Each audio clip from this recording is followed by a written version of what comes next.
Hello and welcome to another LinkedIn Live with me, Garth Sharif. I am glad you could be with me on this Tuesday morning in beginning of March.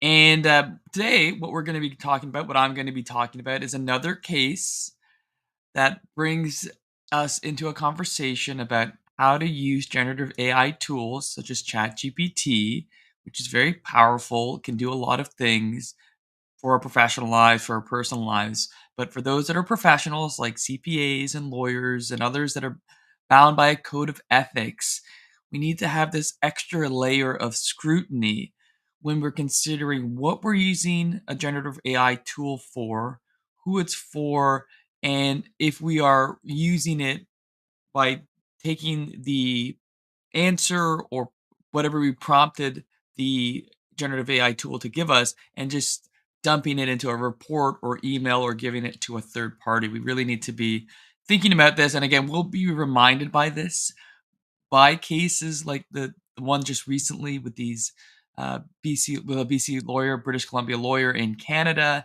We had the New York lawyers that occurred in June of last year, and we want to take these case studies, these situations where these lawyers or accountants or engineers or doctors, whoever they may be, get in trouble for using these and learn from this. And the learning is not that do not use ChatGPT. That's not the learning lesson. Even for professionals such as CPAs and lawyers and engineers and HR professionals, finance professionals, it is use ChatGPT, play with it, see if it's helpful for a particular problem that you need to have solved. But just think about the way in which your solution will be deployed and whether you do need to double check and go to the source code and reference things, which I would say the answer is always yes to these to those questions. So we're going to go into those cases, and I'll just break down again what artificial intelligence and generative AI is and what it is not. And that's something that's hard for a lot of people to understand because it's becoming blurred what they are between them. I was going to make this episode just a little tangent. I do make tangents from time to time. My three viewers will be okay with this, I think, if they know me. And I thought about making this about the Academy Awards. Jimmy Kimmel's hosting the Academy Awards, I believe, on Sunday, March 10th, and just some of the movies that are part of that. The Best Picture, Best Director, and I will not do that today because this news story I think superseded that and the Oscars, which would be a little bit lighter fare in terms of a topic, but just to sprinkle a little bit of that, I have personally tried to watch a lot of the top 10 films by different critics, different newspaper sources and other sources in terms of what they consider the top 10 this year. I used to do this in the past, but I haven't done it in a while. But I did it this year, and it was great. A lot of fantastic movies: Oppenheimer, Barbie, The Zone of Interest, Showing Up, Past Lives, Holdovers. Um, just great films this year. And we just watched The Holdovers, which is Alexander Payne's film. And that was Paul Giamatti is in it. Fantastic. It was very nostalgic because it was done in this sort of 80s vibe, just the look of it. They even had in the trailer for the movie a voiceover. Used to have voiceovers in movie trailers. So that was fantastic. We saw The Zone of Interest a few weeks ago, which is haunting and terrifying and really just a really disturbing, but also, I think, movie to reflect on, but fantastic. Anyway, short little blurb. Anybody's watched these movies, Past Lives, which is um, written and directed by I'm gonna say Canadian because she started her career here and she's from started out in Toronto. Is something also I want to watch as well. So those are quick update on the top 10. Let's get into what we're here for, which is ChatGPT and professional judgment. So before, I think this is maybe in June, I would have brought your attention for those that follow me to this particular news story. I'll share my screen here. New York lawyers sanctioned for using fake ChatGPT cases in a legal brief. And you can go through. I'll put the link out there. I mean, the details of the case are interesting and why they were using this, and what the nature of the lawyers using this for. And there've been other instances of particularly lawyers using ChatGPT. And what are lawyers using ChatGPT for? Because this is the most recent case. So this is in British Columbia. Lawyer reprimanded for citing fake cases invented by ChatGPT. And these are what we refer to as AI hallucination. So why are lawyers? This is one of now several cases, and this is the most recent one. One's kind of falling uh, into this as a news item, being identified as having used ChatGPT, and also the things that they're researching, the cases are not real. Why lawyers, first of all?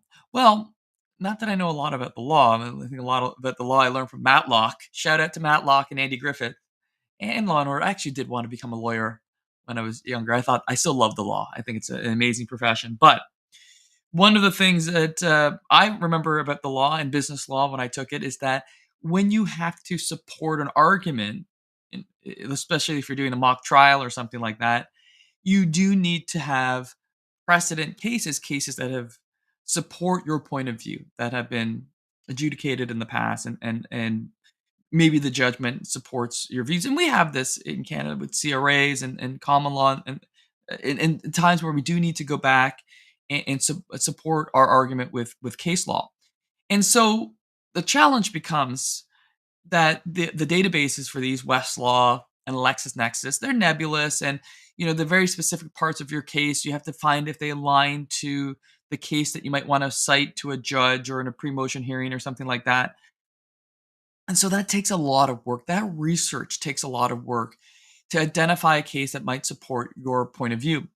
And here is ChatGPT, this generative AI platform that may be able to do a lot of heavy lifting for you, because navigating LexisNexis and Westlaw is hard.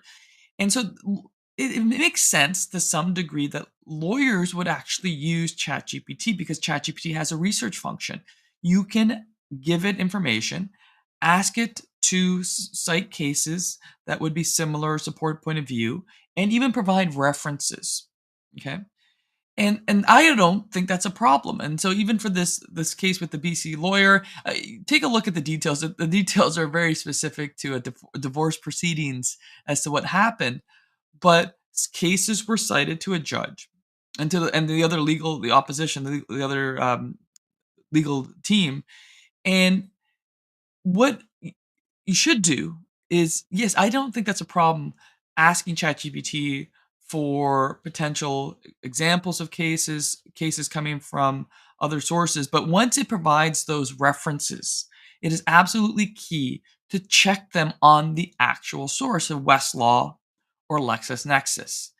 And what we're finding with these legal cases that keep coming up in the news is that the lawyers are not, some of the lawyers, not very small fragment, but again, we might see more, not just lawyers, but CPAs and others who do have to reference source material. CPAs have to reference the CPA handbook, Federal Income Tax Act, right? CRA bulletins, if those still exist. I don't work in the in the tax side so much, but for auditors, there's all kinds of ancillary information.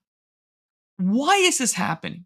Like, this is not the first case with this lawyer, with lawyers particularly. So lawyers as a profession. So if you're not a lawyer, please don't feel like you're indemnified from this.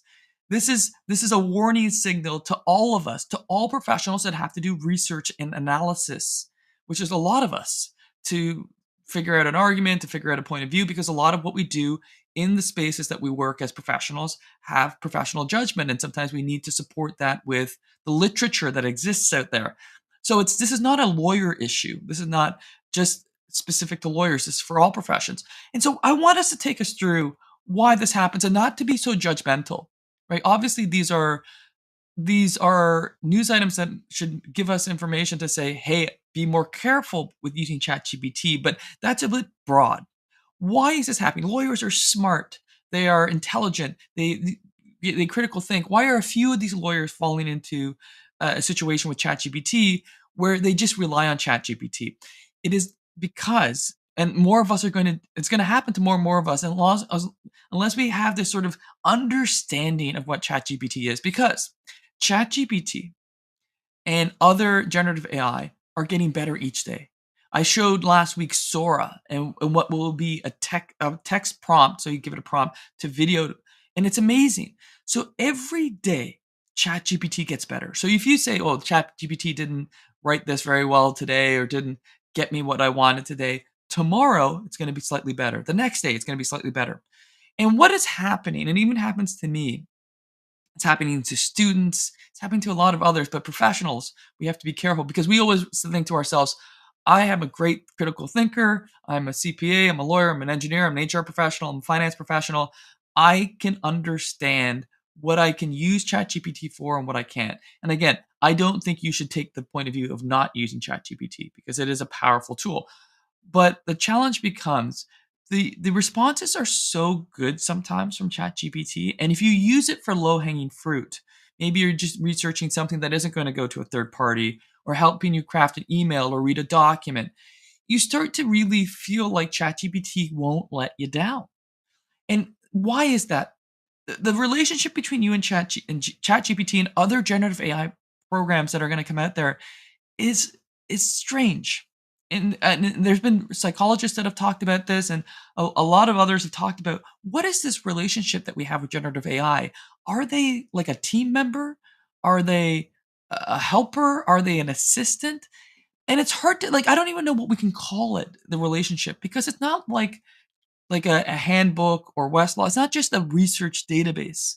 It's something that's actually crafting in the background in our cognitive thinking and our neural pathways a relationship, and relationships grow over time, right? So if you think about these lawyers, and I don't know the backstory to this, but you can imagine that these lawyers were using ChatGPT in very productive, very good ways for them, and ways that didn't result in any call out for wrongdoing or any issue, and that relationship is growing and strengthening, which again, I think that's okay with generative AI and ChatGPT. But what is happening potentially as we get more comfortable with ChatGPT? We know how to use it better, we use the prompts better, and our proficiency increases. Potentially our professional judgment is decreasing on this sort of scale. So our ability to use ChatGPT, seeing it, what it's used for, and its power goes up, but some part of our professional judgment is declining. Why? And I wouldn't say that any of us on this call is above this. It's because it's easy to start thinking that ChatGPT can't go wrong because it's producing really great responses to our prompts, and it's also sort of lulling us into a false sense of security. And again, this is not to say don't use it. And one of the reasons that this happens is that it just feels like ChatGPT understands our problem, understands what we're asking for, understands through the prompt because they've delivered in the past. It's going to deliver when we ask for cases, and the more it keeps delivering, the less we might say, I need to check out some of these facts from ChatGPT. I need to support them or cross-reference them.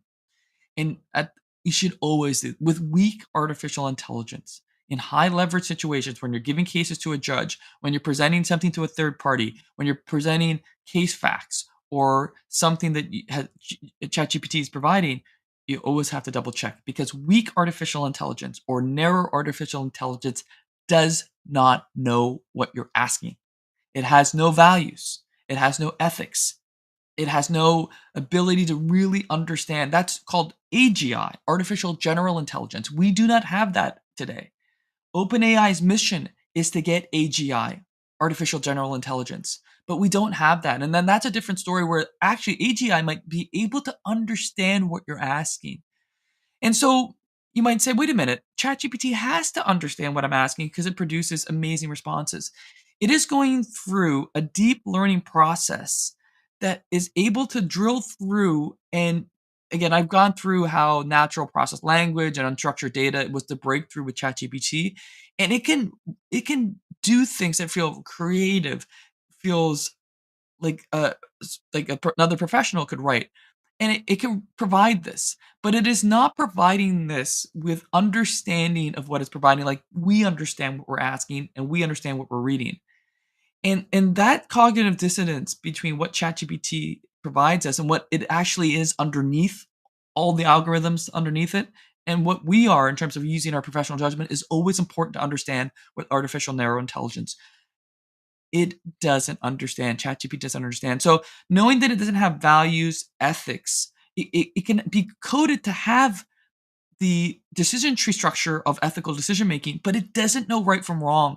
It doesn't know what you're asking for, like when you ask another professional, which means it can hallucinate at any time. It might be a very low percentage, and that percentage might decrease as ChatGPT gets better and the next version comes out. But it's always a possibility, because underneath artificial narrow weak AI is an engine that has no brain like us. And so when we ask it for high leverage things like cases that we might present in front of a judge, that is a fine question to ask. That is, I think, a normal question to maybe make the research a little bit easier than going right to Westlaw or LexisNexis or the CPA handbook or the whatever another law code is. Or I'm just trying to think of all the resources out there, whatever business valuators and HR professionals look into. But then you got to double check.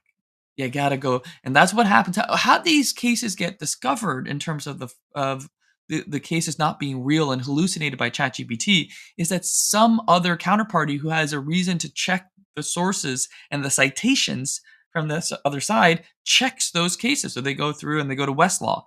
They try to look up these cases and they can't find them.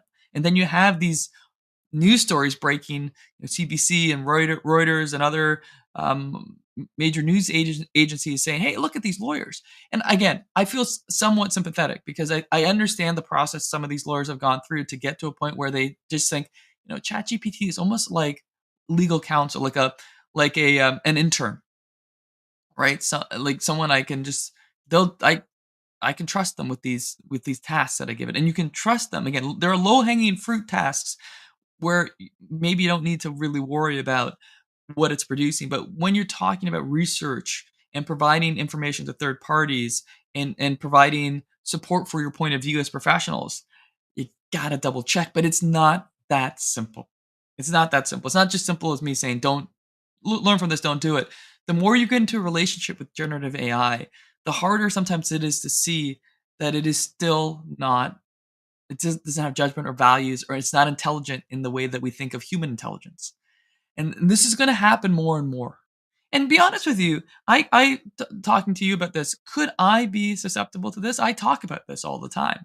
Could I just in a moment of weakness or time pressure move into a place where I use ChatGPT and don't do that additional check? It's possible.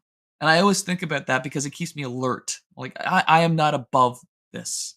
So I just want to point that out. And again, my message here is that ChatGPT is a powerful tool. It's not that you shouldn't use it. It's just that those that have a fiduciary duty or have relationships that have you have to provide some agency, or create some agency yourself in the decision. You just need to think about it. And I didn't mean this to sound like some me on a soapbox, but I'm seeing this more and more. And there's two effects. One is that people say, "Oh, don't use ChatGPT," which is the wrong message. And the other one is, "Oh, this won't happen to me," which is also the wrong message. Yes, it could happen to you. And no, you should not just dismiss ChatGPT. It's that place where you just keep our professional judgment in there. All right. I think I've said my piece. 20 minutes. That's about all I'll need to say on that subject.